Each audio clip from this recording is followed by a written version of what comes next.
So, Lauren, have you read the recent news stories about Faith being covering a protest and being attacked? Right. So, Faith, lately you've been doing a lot of reporting, as I've seen, on the Canadian border crisis. And the last event, which is the one that was sort of hitting the circles, our news, was you were attacked by Antifa. What kind of event were you expecting to attend that day? And how did you end up surrounded by these people, these rabid leftists? Yeah, for sure. So basically, just to kind of get folks up to date on the absolute state of Canada. Canada right now is experiencing the fastest rate of ethnic change in the West.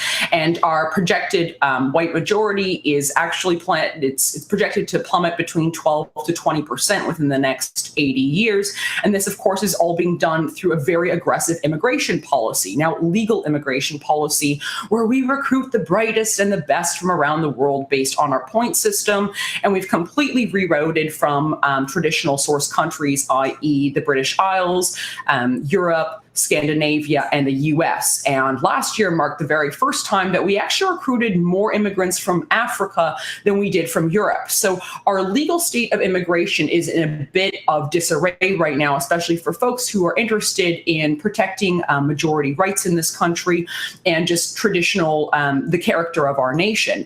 Now, all of that aside for a second, we also have a brand new illegal immigration crisis. So Justin Trudeau, through the sending out of a single tweet, essentially erased our entire southern border, saying that refugees welcome, and there's this huge loophole in our immigration system that basically if you walk across our large undefended border with the United States, we don't turn you around if you show up at some place that's not a traditional port of entry. So a lot of people are taking advantage of this. We've had 50,000 illegal asylum claimants within just the past year. And considering the fact that our population is 1/10 of the US, that is a huge number. So anyway, apparently people are into this sort of thing. So I'll keep in mind that when these folks come through, there's a catch and release program. They're automatically put onto social assistance, including our socialized healthcare system. We've had all sorts of different, headlines of people coming through with child pornography, MS-13 warnings, all this different jazz, but people still want it. So I had planned to go down to the border because there was a rally this past Saturday with an Open Borders crew. So I head down there and it's, these people with refugees welcome pins, but then they told me that I was not welcome, which was a bit of a meme. And I talked to some cops and they're like, hey, there's a bunch of right-wingers that are meeting just up yonder. And JF could tell you a lot about the right-wing crews around the Quebec area. Quebec nationalism, I think it's probably going to be the handmaiden towards the nationalist movement in this country.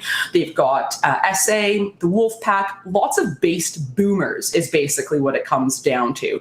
So I think I'm heading over to the based boomer camp. But as I get closer, so from a bird's eye, basically everyone's wearing black, like it looks like it could be anyone. As I get closer, I realize these are not some based boomers. These are hardcore, rabid Antifa. And as I notice who they are, they notice who I am. And you see everything happen in live time because I hear someone yell out, it's Faith Goldy. And I turn on my live stream. Within 90 seconds, myself and the person I was traveling with are completely surrounded. We're being spit on all over. It was really foul and disgusting. Kicked. My phone was thrown out of my hands. The older gentleman that I was traveling with was pushed to the ground. He was kicked. He's got bruises all over him. And the whole bloody time, there are cops both in riot gear and regular uniform just sort of standing there as I'm yelling at stop it, stop it, stop it, until finally they kind of involve themselves, push myself and the person I was traveling with away. I say like an escort back to my car, and they do not provide it. So I'm filing complaints all around against, frankly, the police, who I usually support, and the people who perpetrated this assault. And I'll say all of this with, I was not going there looking for an Antifa, rough up, okay? I was literally going just to be like, hey, look at all these idiots protesting, wanting more open borders, and look at these base boomers who are supporting just nationalism in this province. As you say, there's a very good root of nationalism in Quebec, but they're very different from the American and even Canadian nationalists. They are more based around independence, historically the independence of Quebec and the cultural independence of Quebec. And lately, what happened on YouTube is that there were more and more people taking consciousness of racial identity and the importance of maintaining a demographic situation where the majority people of a nation remains a majority. And so what are your thoughts? Have you interacted a lot with the Quebec wing of nationalists and where they're at right now? Not as much as I'd like to, but it's something that I'm certainly interested in doing more of. As for myself, I'm very well read on the history, so I understand what informs their nationalism. And look, at the formation of Canada as a nation state, 79% of the population was actually born here, and the vast majority of them were the Quebecois people. Quebecois people who are the based Frenchies, okay? These are the pre-revolutionary French who basically fled, and it was the fecundity of their woman, which is to say that the fertility of their woman, that essentially gave way to a whole new type of people that are unlike any other type of people on the face of the planet. So, you know, when Canadians are told we're a nation of immigrants, that is a lie. And when Quebecers are told we're a nation of immigrants, it's even more of a lie. We're talking about people who on average were giving birth between 5 to 6 children per head, so to speak. So it's really outstanding. You had the Filles du Roi, and by the way, I'm into the Filles du Roi policy. This is the king's girls or king's daughters. And basically what the king did was send over prostitutes for the sake of making babies and populating the land. Like, that is a pro-natal policy if I have ever heard one, right? Like, basically, like, we're not hiding what we're doing here. We're populating our people. And so yeah, I get why Quebec, the Quebecois people have such a strong tie to the lands and to preserving what is unique. These are not like the Frenchies you find in France, whose country is completely deteriorated. This is unique, and there is an element of self-determination there. And look, when it comes to the post-Quiet Revolution France and when it came to Trudeau Sr.'s policy of multiculturalism, the only people who were like, oh, hell no, were the Francophones in Quebec who said, no, we have a unique culture. We're not interested in multiculturalism. So I get them. I'm almost crying. No, because I've never seen an English person understand my people as much as this girl. No, and it's God absolutely beautiful. No, God bless you, JF. Well, you know what? It's beautiful for me as an Anglophone to have a people standing up within the borders of our nation for what is right. And I wish that we had the same amount of cojones, frankly, within Anglophone Canada. I don't know that the British heritage, the loyalists, so to speak, will be the ones to do it. And, you know, we meme about the Slavs, but look, Canada has the largest diaspora of Ukrainians in the entire world, and they were recruited here by, I think, Sir Clifton, because they made good tillers of the land, and that they would be hard workers, etc. So I think you might see some of that in the West, in Saskatchewan and Alberta. People who kind of say, you know, like, we are part of the founding stock in this country. We are a bicultural country. We're English and we are French. And just under that are the near Europeans who were deliberately brought over to help kind of realize the Canadian destiny, if you will. You know, the Canadian manifest destiny of, we have this beautiful resource-rich country. Let's exploit it for our good. But instead, of course, we've been turned into a satellite province of China and a resource colony of the United States. No offense, Lauren, but it's true. Faith, you clearly know your stuff when you're talking about your own country, and you're an outstanding nationalist for your people, and you're going there to report on your border because you care about Canada. And when it comes to going there and taking footage, you are not an instigator. I mean, you can watch the live footage. You're not trying to get involved. And I mean, let's be honest, I know from experience with American Antifa, the material writes itself. All you have to do is turn the camera on. You don't really have to say anything or do anything. They'll do it all for you. So in terms of that, I don't think there's anything wrong with that. And here they are. They see you there. You're trying to stand up for your own people, for Canadians. And arguably, they're trying to stand up for people too. But it's the people who are coming into Canada and taking from Canadians who are going to have to support them. And for that, they are spitting on you. I mean, you can see this in the live footage. You come up to them and they're just disgusting. They're trying to drench you in saliva. They're shoving you. They were knocking your equipment down. What sort of attacks were you sustaining throughout that? Right. Well. To your point, so the first kind of more low-key battle that I found myself in, at one point, I started off a sentence by saying, "What do you say to the Canadian people?" And I was about to say, who pay taxes, etc. And someone interjected and said, "I do not acknowledge a Canadian people." That's what tells you everything that you need to know about these individuals. And speaking of individuals versus the collective, Jordan B. Peterson would do well to watch this footage, because I'm in there and I've done simple sorts of, self-defense training, etc. Not any Krav Maga, but Sistema, it's a Russian martial arts. I did have dog spray with me. I, of course, did not deploy my dog spray. I, of course, did not actually throw any punches, specifically because I know I would be the one who would be charged in this country. But look here, I am surrounded by a collective, and I am acting as an individual over there. And what happens? I get my ass handed to me, okay? So that should tell us right now, as folks who do believe in the Canadian people, as folks who do believe in border, that we have to start to buddy up, because these people are acting as a collective. They say they don't acknowledge the collective here. They believe in, one world order and, one world citizenship, global citizenship. We do not acknowledge a people. All of this is not rooted in science. All of this is not rooted in history. It is deliberately ahistorical, and it's radical. But the crazy part is that our prime minister is on the side of Antifa in this case. This is a guy who told us that Canada is the first post-national state. So what else happened over there? Well, like I said, so I was traveling with someone who was not supposed to be my +1 for the day. I had a body man,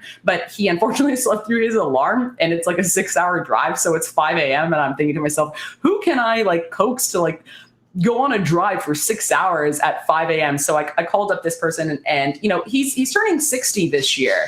And you see this group of young bucks, so to speak, and they're taking him to town, they're kicking him, etc. And I think it shows you a lot of the sort of culture that these people are raised in. They don't respect women, and not in a mean sort of respecting women way, but they honestly, they don't. They hit me. You have to think about that. As much as you meme about stuff, I don't think any guy on the dissident right would actually hit a woman. I can feel the chat blowing up right now, but honestly, guys, I can feel it. They hit their elder. They actually gang mentality came around and mob acted out on their elder. I would never ever I could have the worst biggest oppositional politics to an older person, male or female. I would never be called to violence. I was just raised that you respect your elders, no matter how wrong the boomer generation can be sometimes, So it was a bit of a trip. And the person who I was actually traveling with was not red pilled prior to this occasion. And what happened was that, in first of all being assaulted, and secondly of all being surrounded by media cameras, none of whom actually reported the story after the day. I mean, I get Google alerts on my name, so I would know for certain if something had been written. No one in the mainstream media reported on this, which I think lends credence to what all of us are doing, which is providing an alternative approach to the news, both in making and documenting the news, but also in commenting on it. Right. And at these protests, there is a massive media, specifically this protest. I watch all the footage. I was actually watching it live on Twitter, sharing it with everybody, saying, what is happening to Faith Goldy? She does not deserve this. There's media. They all have their cameras out clicking, watching you and all these Antifa attacking you. And then you have the riot police there. And what's their job? Are they just statues? They're not getting involved. They're spitting on you, which is assault. Then they're knocking equipment out of your hands, attacking the man who was with you. And the riot police do nothing. And I immediately remembered, even though I wasn't there, I immediately thought of Charlottesville. Charlottesville, exactly. The police were told to stand down. And I am pro-police. Their role is to protect and serve. They have a very dangerous and important job. But it's really hard for me to see this happen and just not wonder why.